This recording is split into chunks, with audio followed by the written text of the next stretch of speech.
Love is power, এমনিতেই আমরা আতঙ্কে আছি।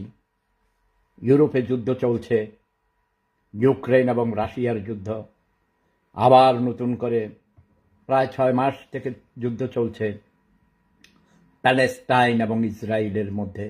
এখন আবার ইরান প্যালেস্টাইনের এই অঞ্চলে ইরান এবং ইসরায়েলের যুদ্ধ। আমার জন্মের পর থেকে আমি শুনে আসছি গাঁজা গাঁজা, আমি অনেক গাঁজা খাইছে বুঝি, এরা তো গাঁজা খায়, মেয়াদ উত্তীর্ণ গাঁজা খাইয়া ওখানকার ওই অঞ্চলের লোকগুলো এমনি পাগল, বুঝলেন না? উম্মাদ 2,24,000 নবী পাঠাইয়াও মহান আল্লাহ রাব্বুল আলামিন তাদের মানুষ করতে পারে নাই। ভৌগোলিক অবস্থানগত কারণে, আবহাওয়ার কারণে ওরা খেজুর খায়, মরুভূমি অঞ্চলের মানুষ, এরা সবসময় উগ্র থাকে।